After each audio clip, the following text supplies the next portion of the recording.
Hello friends, welcome to our YouTube channel Pragyan Khoj में आप सभी का स्वागत है। आज का टॉपिक हमारे class 12 arts political science chapter number 2 का है। After the second world war what is the condition of the world, international relations के बारे में। इस चैप्टर से आपके वेस्ट बंगाल बोर्ड में कुल 6 मार्क्स का शॉर्ट क्वेश्चन ही आता है, जो कि 3 क्वेश्चन आपको MCQ के फॉर्मेट में मिलेगा और 3 क्वेश्चन आपको शॉर्ट क्वेश्चन एक लेगा। जिस चैप्टर को हम लोग 2 भागों में पढ़ेंगे। ये पार्ट 1 है और इसके बाद एक जो टॉपिक आएगा वो पार्ट 2 रहेगा। पार्ट वन में हम लोग बेसिकली कोल्ड वार के बारे में ही डिस्कस करेंगे और पार्ट 2 में हम लोग गुट निरपेक्ष आंदोलन नॉन अलाइनमेंट के बारे में डिस्कस करेंगे। कोल्ड वार का मतलब ही क्या है? शीत युद्ध, ठंडा युद्ध। ये क्या है ना, ये वॉर है the war between two ideology, मतलब अमेरिका और रशिया के बीच होने वाले 2 आदर्शों के बीच की लड़ाई।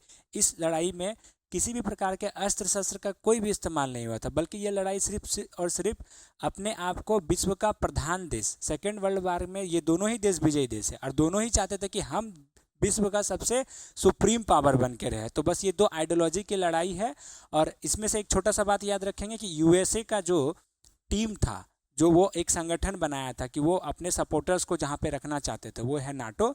और ठीक उसी प्रकार यूएसएसआर अर्थात रूसिया ने जो टीम बनाया था वो है हमारा वर्साई पैक्ट। ठीक है, मतलब क्या बोल रहे हैं हम लोग ये कहना चाह रहे हैं कि हमारा इस चैप्टर से 12 बोर्ड में 6 मार्क्स आने वाला है, जिसे हम 2 टॉपिक में डिस्कस करने वाले हैं, 2 पार्ट में डिस्कस करने वाले हैं।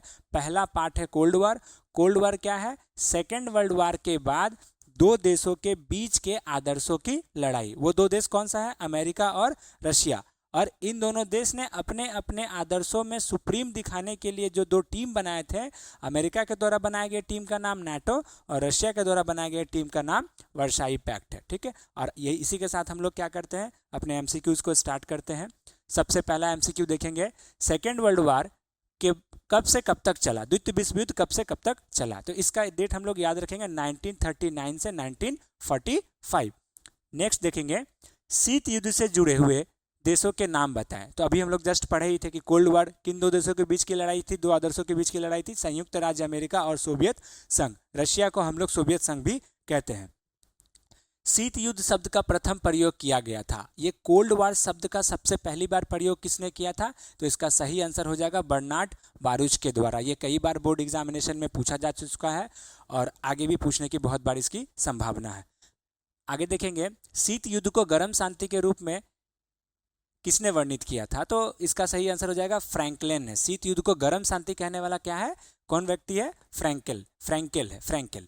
अच्छा, इसके साथ साथ हम लोग एक और क्वेश्चंस के बारे में जानकारी रखेंगे कि शीत युद्ध को सनाई युद्ध किसने कहा था। कभी कभी एग्जाम में ये भी पूछ लेता है, कभी पूछेगा कि गर्म शांति तो बोलेंगे फ्रैंकेल, अगर सनाई युद्ध पूछता है कि शीत युद्ध को सनाई युद्ध किसने कहा था, तो इसका सही आंसर हो जाएगा हमारे भारत के प्रथम प्रधानमंत्री पंडित जवाहरलाल नेहरू। ठीक है, याद रखना, शीत युद्ध को सनाई युद्ध कहने वाला व्यक्ति कौन है? पंडित जवाहरलाल नेहरू। और गर्म शांति कहने वाला कौन है? फ्रैंकेल। नेक्स्ट, किसने कहा कि शीत युद्ध एक प्रकार का कूटनीतिक युद्ध है जिसमें शत्रु का अकेला करने और मित्रों की खोज करने की चतुराई का प्रयोग किया जाता है? तो इसका सही आंसर हो जाएगा फ्लेमिंग। इसको सीधा सीधी हम लोग रट्टा मार लेंगे।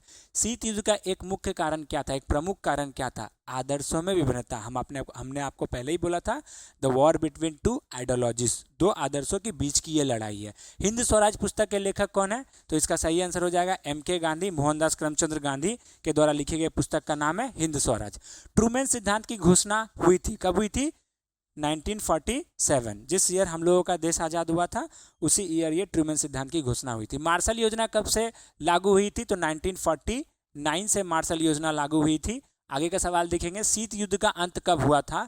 तो आप इसको याद रखिएगा कि जैसे ही सेकेंड वर्ल्ड वार समाप्त होता है, कोल्ड वार शुरू हो जाता है। 2 आदर्शों के बीच की लड़ाई, झड़प देखने को स्टार्ट मिल जाता है। तो शीत युद्ध की शुरुआत माना जाता है सेकेंड वर्ल्ड वार के बाद, अर्थात 1945 के बाद।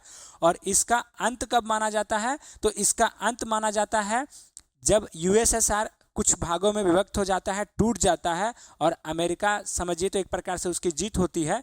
1991 में शीत युद्ध की समाप्ति माना गया है।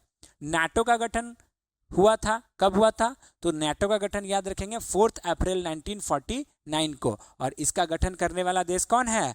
अमेरिका। नाटो का गठन करने वाला कौन है? अमेरिका। मतलब जो इसके सपोर्टर्स में है, अमेरिका के सपोर्टर्स में है, अर्थात अमेरिका के आदर्शों के सपोर्टर्स में है। हाँ, ये भी ये बात याद रखना, अमेरिका का आदर्श कैसा है? पूंजीवादी। कभी कभी एग्जाम में पूछ लेता है कि अमेरिका का आदर्श कैसा है? पूंजीवादी। और रशिया का जानेंगे समाजवादी, साम्यवादी। तो जो इसके आदर्शों के, इसके आइडियोलॉजी के सपोर्टर्स में है, वो नाटो का सदस्य बना। और नाटो का गठन कब किया गया? 4 अप्रैल 1949 को। और वर्सा पैक्ट जैसे बोल दिए कि जिस प्रकार से अमेरिका ने अमेरिका ने नाटो बनाया था, ठीक वैसे ही रशिया ने क्या बनाया था? वर्सा बनाया था। तो वर्सा पैक्ट का गठन कब हुआ? 1955 में। और इसमें कौन साथ रहे? उसमें जिनकी विचारधारा साम्यवादी से मिलती है, जिनका जो रशिया के सपोर्टर है। फुलटन विकृतता इनमें से किसने दिया? तो उस समय के तत्कालीन प्रधानमंत्री जो थे चर्चिल ने फुलटन विकृतता दिया था। याल्टा सम्मेलन कब आयोजित किया गया? तो इसका सही आंसर हो जाएगा 1945 में। एक मेरु केंद्रित विश्व के प्रधान देश कौन है? यूएसएसआर के विघटन के बाद एक ही चाचा चौधरी बचता है, जो कि है अमेरिका। और आज के भी डेट में भी सबसे पावरफुल अमेरिका ही माना जाता है। नेक्स्ट हम लोग देखेंगे, शीत युद्ध शब्द का सर्वप्रथम लेखन में प्रयोग किसने किया? हाँ, तो ये भी क्वेश्चन बहुत ही इंपॉर्टेंट बनता है, आपके एग्जाम में पूछा जा सकता है। शीत युद्ध शब्द का प्रयोग किसने किया? तो बर्नार्ड बारूज। लेकिन अगर बोलेगा लेखन में प्रयोग किसने किया, तो इसका सही आंसर चल जाएगा वॉल्टर लिपमैन को। आगे देखेंगे, अमेरिका ने मुनरो के सिद्धांत को कब अपनाया था? तो इसका सही आंसर जाता है 1823 में अमेरिका ने मुनरो के सिद्धांत को अपनाया था। स्टालिन ने किसके साथ अनाक्रमण संधि की? तो जर्मनी के जो थे हिटलर के साथ में स्टालिन ने अनाक्रमण संधि की थी। द्वितीय विश्व युद्ध में अमेरिका कब शामिल हुआ? तो हालांकि द्वितीय विश्व युद्ध शुरू होता है 1939 में, लेकिन अमेरिका इसमें शामिल होता है 1942 में। आगे देखेंगे, बर्लिन अवरोध कब शुरू हुआ?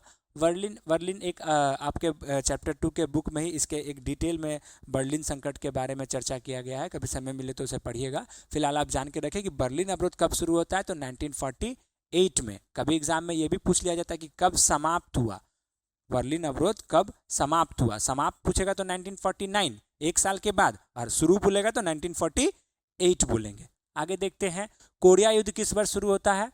तो 1950 में कोरिया युद्ध शुरू होता है। Out of the cold war ग्रंथ के रचयिता कौन है? तो इसके रचयिता है Robert McNamara, out of the cold war. हाँ, इस चैप्टर से आपको ये भी जानकारी होनी चाहिए कि जो आपका 6 मार्क्स आने वाला है, उसमें 1 मार्क्स तो निश्चित है कि बुक का नाम पूछता है, माने बुक का कोई ना कोई एक बुक का राइटर आपसे पूछेगा। तो जो भी मेरे हिसाब से इम्पॉर्टेंट राइटर लगा है और जो बुक्स इंपॉर्टेंट लगे हैं, मैंने उसे यहाँ पे चर्चा में लाया है। सबसे पहला क्वेश्चन है, out of the cold war ग्रंथ के रचयिता कौन है? तो बोलेंगे रॉबर्ट मैकनमारा जो है, इनके द्वारा लिखित पुस्तक का नाम है out of the cold war. आगे देखेंगे, रियलिटीज ऑफ वर्ल्ड पावर नामक पुस्तक के लेखक कौन है? तो इसका सही आंसर जाएगा John Caffer, realities of world power पुस्तक के लेखक। अंतरराष्ट्रीय संबंध पुस्तक के लेखक कौन है?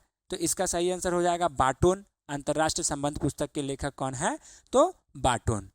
कंटेंटमेंट ऑफ लिबरेशन पुस्तक के लेखक कौन है? तो इसका सही आंसर हो जाएगा बर्नहोम। कंटेंटमेंट ऑफ लिबरेशन पुस्तक के लेखक है बर्नहोम। इसमें देखिए कोई भी ट्रिक बनाना बेकार है, ना ही ढंग से राइटर का नाम समझ में आता है, और बहुत डीप में ये सारे बुक्स का नाम भी है। तो हम बोलेंगे सिंपल सा बात है, जो भी 4-5 किताबें हैं उसका एज इट इज़ आप राइटर का नाम अच्छे से समझ के रट्टा मार लें, ताकि एग्ज़ाम में आए तो हम डिट्टो करके आ सके। ट्रिक्स बनाएंगे तो गलती होने का चांसेस हो सकता है। ठीक है, चलिए आगे देखते हैं। निर्गुट आंदोलन एक अपरिहार्य नीति है। निर्गुट आंदोलन, हाँ, ऐसे इसका ये हमारे पार्ट 2 का क्वेश्चन है। पार्ट 2 में हम लोग गुट निरपेक्ष आंदोलन के बारे में चर्चा करेंगे, जैसे कि पार्ट 1 में कोल्ड वार के बारे में चर्चा हो रहा है, फिर भी ये क्वेश्चन दे दिया गया है, तो इसे याद रखेंगे। निर्गुट आंदोलन का मतलब होता है अहस्तक्षेप। पार्ट 2 में आपको इसके बारे में डिटेल में पढ़ाया जाएगा। राष्ट्र मूल्यों का कुल योग होता है राष्ट्रहित, ये किसने कहा था? तो इसका सही आंसर होगा जोसेफ फ्रैंकल। ये एग्ज़ाम में अगर आता है तो 90% बच्चे इसको रॉन्ग करने का पॉसिबिलिटी ज़्यादा है, क्योंकि देखिए क्वेश्चंस कितना अच्छा बनाया। राष्ट्र मूल्यों का कुल योग होता है राष्ट्रहित, शुद्ध हिंदी का प्रयोग किया है, और इसके राइटर का नाम देखिए जोसेफ फ्रैंकल। किसी को ये समझ में ही नहीं आएगा, तो ये सब चीज़ को आपको बढ़िया से जानकारी होना चाहिए, ताकि आप 6 में 6 मार्क्स एक्वायर कर सके। ठीक है, नेक्स्ट देखते हैं। पॉलिटिक्स अमॉन्ग नेशन पुस्तक के लेखक कौन है? तो इसके लेखक हो जाएंगे हैंस जे मार्गेन थाउ, पॉलिटिक्स अमॉन्ग नेशंस पुस्तक के लेखक। वैचारिक रूप से चयनित राष्ट्रीय हितों से संबंधित एक सुव्यवस्थित कथन ही एक विदेश नीति है। ये किनका कहना है? तो ये कहना है F.H. हर्टमैन का। उसके बाद ये है अपना वीडियो का आखिरी क्वेश्चन, ट्रूमैन कौन है? तो याद रखेंगे ट्रूमैन कौन थे? तो अमेरिका के राष्ट्रपति थे। सेकेंड वर्ल्ड वार के एंडिंग और कोल्ड वार के स्टार्टिंग के समय तीन ही देश काफ़ी ज़्यादा चर्चे और इम्पोर्टेंट में थे, अमेरिका, रशिया और ब्रिटेन। अमेरिका के बारे में पूछेगा तो उसका राष्ट्रपति कौन था? तो ट्रूमैन। अगर हमसे कभी एग्जाम में पूछ ले कि रूस के राष्ट्रपति उस समय के कौन थे? तो याद रखेंगे स्टालिन।